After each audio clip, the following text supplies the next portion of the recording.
بسم اللہ الرحمن الرحیم الحمد للہ وحدہ والصلاة والسلام علی من لا نبی بعدہ. السلام علیکم ورحمۃ اللہ وبرکاتہ. برادران اسلام،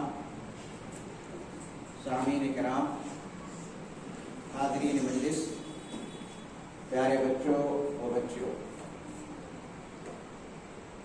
آج کی جو حدیث ہے وہ حضرت کعب بن مالک رضی اللہ تعالیٰ عنہ کے توبہ کے قبول ہونے سے متعلق ہے، اور یہ بہت ہی لمبی روایت ہے، لہذا میں اس حدیث کو آپ کے سامنے نہیں پیش کر رہا ہوں. اور اس حدیث میں مذکور میں واقعہ آپ کے سامنے پیش کرنے جا رہا ہوں. یہ سمجھیے کہ ایک قصہ ہے، ایک کہانی ہے، میں جب آپ کو بتانے جا رہا ہوں. اور یہ قصہ حقیقی قصہ ہے، اور یہ کہانی سچی کہانی ہے. اس کے اندر جھوٹ یا فریب بالکل نہیں، یہ باطل بالکل نہیں، بلکہ صحیح اور درست کہانی ہے. اور ہر بچہ، ہر انسان، ہر مرد عورت کہانی یا قصے کو سننا پسند کرتے ہیں. اور یہ بہت ہی زبردست، لاجواب، لافانی، شاندار، بہترین اور دلچسپ کہانی ہے. بہت ہی غیر معمولی قصہ ہے، جس میں ہم مسلمانوں کے لیے بہت زیادہ عبرتیں ہیں، بہت زیادہ نصیحتیں ہیں، اور اس میں ہمارے لیے بہت سارے دروس و اسباق پوشیدہ ہیں. اور یہ کہانی کس کی ہے؟ یہ کہانی جلیل القدر صحابی حضرت کعب بن مالک رضی اللہ تعالیٰ عنہ کی ہے. یہ کہانی کا زمانہ کیا ہے؟ یہ کہانی نبی کریم صلی اللہ علیہ وسلم کے زمانے میں واقع ہوا. اور کہاں واقع ہوا؟ مدینہ منورہ کے اندر واقع ہوا. اور کب واقع ہوا؟ سن 9 ہجری کے اندر واقع ہوا. اور اس کہانی کے راوی کون ہیں؟ اس کہانی کو کس نے بیان کیا ہے؟ تو اس کہانی کو حضرت کعب بن مالک رضی اللہ تعالیٰ عنہ نے خود بیان کیا ہے. اور کس سے بیان کیا ہے؟ اپنے بیٹے عبداللہ سے بیان کیا ہے. اور یہ کہانی جو ہے احادیث کی بہت ساری کتابوں کے اندر موجود ہے. بخاری کے اندر بھی موجود ہے، مسلم کے اندر بھی موجود ہے، ابو داؤد کے اندر بھی موجود ہے، ترمذی کے اندر بھی موجود ہے، ابن ماجہ کے اندر بھی موجود ہے، اور دیگر کتابوں کے اندر کہانی موجود ہے. یہ قصہ ذکر کیا گیا ہے. لہذا ایک حقیقی، ایک واقعی، ایک صحیح و درست قصہ ہے، ایک سچی کہانی ہے. تو آئیے حضرت کعب بن مالک رضی اللہ تعالیٰ عنہ کی زبانی ہم ان کی کہانی سنتے ہیں. تو آپ لوگ غور سے سنیے اور اس پر توجہ دیجیے. سب سے پہلے میں آپ کو یہ بتا دوں کہ حضرت کعب بن مالک رضی اللہ تعالیٰ عنہ کون تھے. تو جیسا کہ میں نے بتایا کہ حضرت کعب بن مالک رضی اللہ تعالیٰ عنہ بہت ہی جلیل القدر، بہت ہی عظیم المرتبت، بہت ہی بلند مقام مرتبہ والے صحابی ہیں. ان کی ولادت ہجرت سے 26 سال پہلے ہوئی تھی، اور یہ پہلے اسلام لانے والوں میں شامل ہیں. اور انہوں نے نبی کریم صلی اللہ علیہ وسلم سے اسلام کے اوپر بیعت کی. کب؟ بیعت عقبہ ثانیہ، یعنی دوسری بیعت جو ہوئی تھی مکہ مکرمہ کے اندر، اس میں حضرت کعب بن مالک رضی اللہ تعالیٰ عنہ بھی موجود تھے. اور ان کا انتقال کب ہوا ہے؟ ان کا انتقال سن 50 یا سن 51 ہجری کے اندر ہوا ہے. کس کے زمانے میں؟ حضرت امیر معاویہ رضی اللہ تعالیٰ عنہ کے زمانے میں ان کا انتقال ہوا ہے. تو چلیے ہم انہی کی زبانی سنتے ہیں کہ واقعہ کیا ہے، یہ قصہ کیا ہے، یہ کہانی کیا ہے. تو دیکھیے حضرت کعب بن مالک رضی اللہ تعالیٰ عنہ فرماتے ہیں: لم اتخلف عن رسول اللہ صلی اللہ علیہ وسلم فی غزوۃ غزاها الا فی غزوۃ تبوک. وہ کہہ رہے ہیں کہ غزوہ تبوک کو چھوڑ کر کے میں کسی اور دوسرے غزوہ کے اندر کبھی بھی غیر حاضر نہیں رہا. یعنی جتنی بھی لڑائیاں ہوئیں، جتنی بھی جنگیں ہوئیں، اور اس میں نبی کریم صلی اللہ علیہ وسلم تشریف لے گئے، تو میں بھی آپ کے ساتھ ان تمام لڑائیوں کے اندر، ان تمام جنگوں کے اندر شریک تھا. مگر غزوہ تبوک کو چھوڑ کر کے غزوہ تبوک کے اندر میں شریک نہیں ہو سکا. اور غزوہ تبوک کے علاوہ غزوہ بدر الکبریٰ جو کفر اور اسلام کے درمیان پہلی لڑائی تھی، پہلی جنگ تھی، اس کے اندر بھی میں شریک نہیں ہو پایا تھا. اور دوسرے بہت سارے مسلمان شریک نہیں ہوئے تھے، لیکن نبی کریم صلی اللہ علیہ وسلم نے اس پر کسی خفگی کا اظہار نہیں کیا، کسی ناراضگی کا اظہار نہیں کیا، اور نہ کسی مسلمان کو لعنت ملامت کی. کیوں؟ اس کی وجہ کیا تھی؟ اس کی وجہ یہ تھی کہ نبی کریم صلی اللہ علیہ وسلم جب 300 سے زائد مسلمانوں کو لے کر کے مدینہ منورہ سے نکلے تھے تو اس وقت آپ کا ارادہ کافروں سے جنگ کرنے کا نہیں تھا، بلکہ آپ کا مقصد کیا تھا؟ آپ کا مقصد صرف یہ تھا کہ قریش کا جو تجارتی قافلہ شام سے آ رہا ہے اور مکہ مکرمہ جا رہا ہے، اس تجارتی قافلے کے اوپر حملہ کیا جائے اور حملہ کر کے ان کی مال و دولت کو چھین لیا جائے. ایسا کیوں کیا آپ نے؟ اس لیے کہ اہل مکہ نے، مکہ والوں نے مسلمانوں کے اوپر ظلم کیا تھا، ان کو ان کے گھروں سے نکال دیا تھا، ان کے مال و دولت کے اوپر قبضہ کر لیا تھا. اس لیے نبی کریم صلی اللہ علیہ وسلم نے بدلے کے طور پر یہ حملہ اس تجارتی قافلہ پر کرنا چاہا. لیکن اللہ تعالیٰ کی مشیت کچھ اور تھی، اللہ سبحانہ تعالیٰ کی مصلحت کچھ اور تھی. مسلمان نکلے تھے اس تجارتی قافلہ پر حملہ کرنے کے لیے، لیکن اللہ سبحانہ تعالیٰ نے مسلمانوں اور کافروں کے درمیان پہلی جنگ کرا دی، جو کہ تاریخ میں بدر الکبریٰ کے نام سے جانی جاتی ہے، یعنی سب سے بڑی جنگ کے نام سے جانی جاتی ہے. اور یہ کفر اور اسلام کے درمیان پہلی جنگ تھی اور اس میں مسلمانوں کو جیت ہوئی.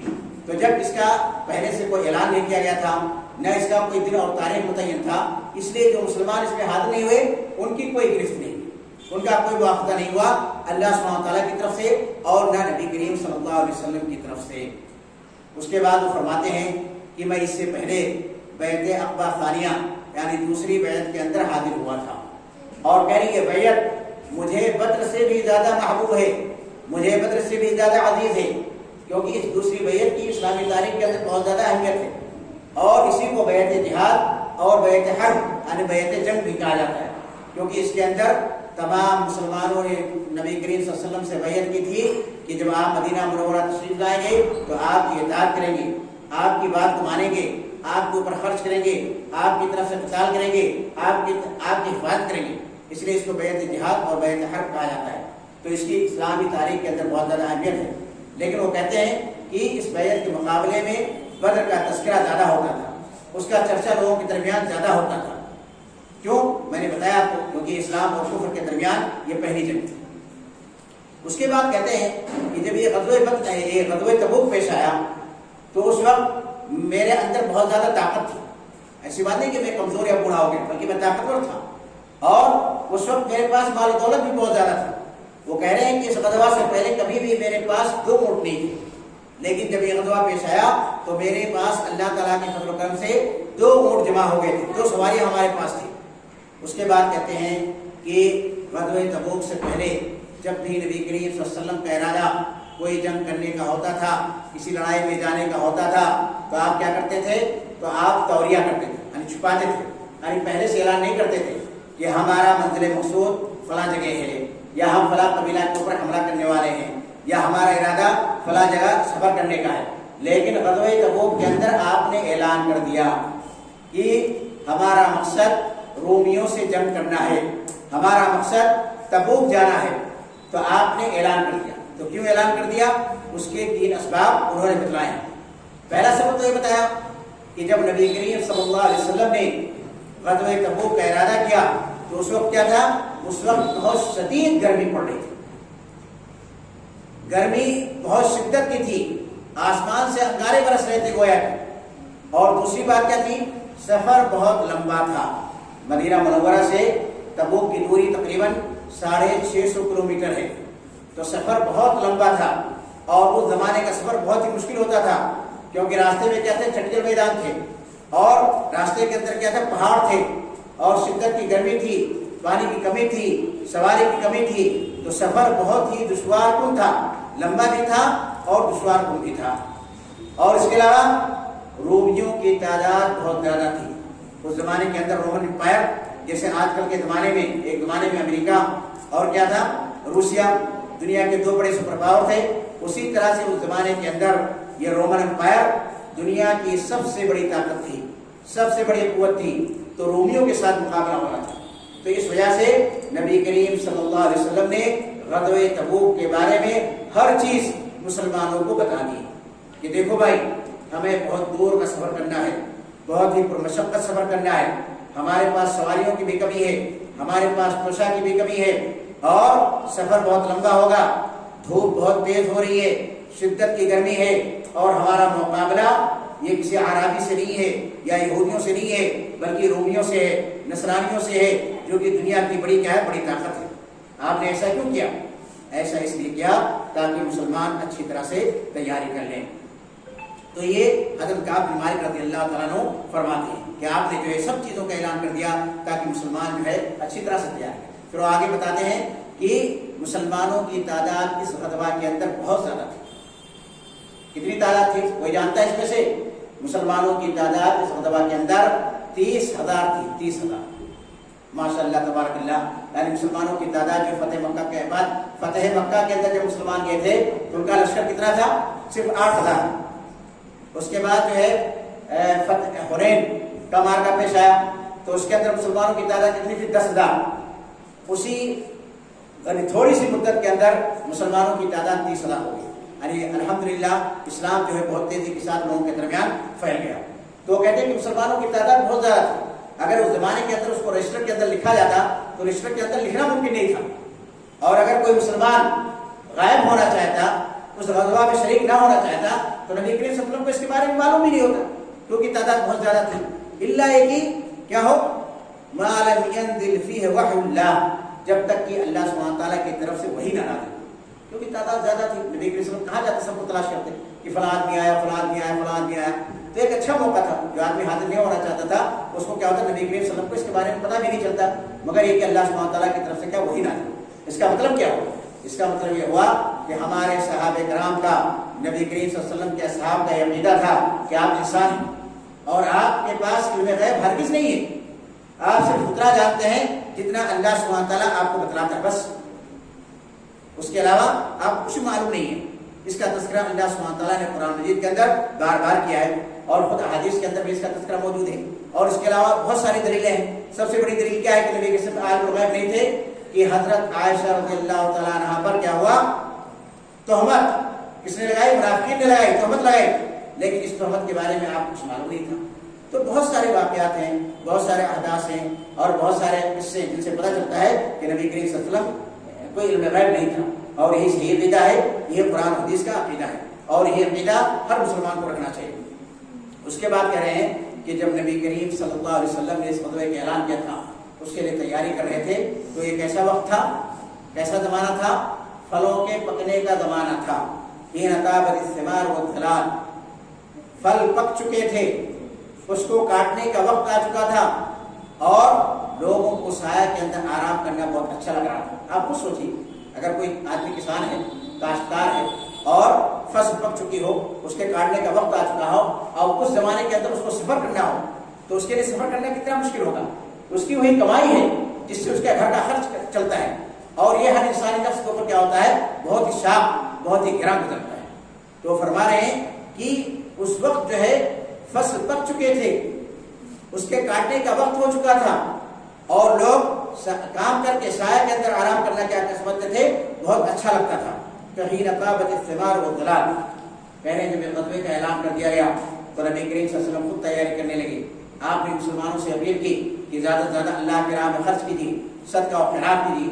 اس کے واقعات سیرت کی کتابوں کے اندر اور احادیث کی کتابوں کے اندر بہت تفصیل کے ساتھ موجود ہیں، اور مسلمانوں نے نبی کریم صلی اللہ علیہ وسلم کی دعوت پر لبیک کہا، اور حضرت ابوبکر صدیق رضی اللہ تعالیٰ عنہ نے اپنا پوری مال و دولت، اپنا پورے گھر کا سرمایہ لا کر کے نبی کریم صلی اللہ علیہ وسلم کی خدمت پیش کر دیا۔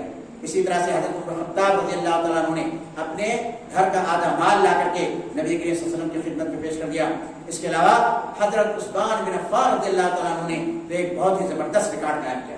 بعض روایت کے مطابق انہوں نے لا کر کے 1000 دینار نبی کریم صلی اللہ علیہ وسلم کے دامن میں بکھیر دیا، اور بعض روایت کے اندر آتا ہے کہ انہوں نے 10,000 دینار اللہ کے نبی کو دیا۔ اور اسی طرح سے 350 اونٹ پوری تیاری کے ساتھ اور 50 گھوڑے انہوں نے اس جنگ کے لیے پیش کیے.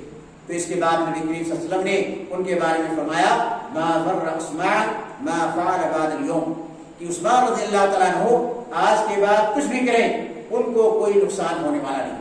یہ ان کی تعریف کے اندر نبی کریم صلی اللہ علیہ وسلم نے فرمایا اور ان کی تعریف کی. تو کہہ رہے ہیں کہ صحابہ کرام بھی تیاری کرنے لگے، نبی کریم صلی اللہ علیہ وسلم بھی تیاری کرنے لگے. اور میں کیا کرتا تھا، روزانہ صبح ہوتی تو میں کہتا آج میں تیاری کر لوں گا اور ان لوگوں کے ساتھ کیا کروں گا، نکل جاؤں گا. لیکن دن گزر جاتا اور مجھ سے تیاری نہیں ہو پاتی. اور اسی طرح سے میں اپنے جی کے اندر کہتا کہ میں تیاری کرنے پر قادر ہوں، کل تیاری کر لوں گا، پرسوں تیاری کر لوں گا، لیکن دن ختم ہو جاتا اور میری تیاری نہیں ہو پاتی. یہاں تک کہ میں تاخیر کرتا رہا اور لوگوں نے اپنی تیاری مکمل کر لی. اور ایک دن ایسا آیا کہ مسلمانوں کا لشکر نبی کریم صلی اللہ علیہ وسلم کے ساتھ تبوک کی طرف روانہ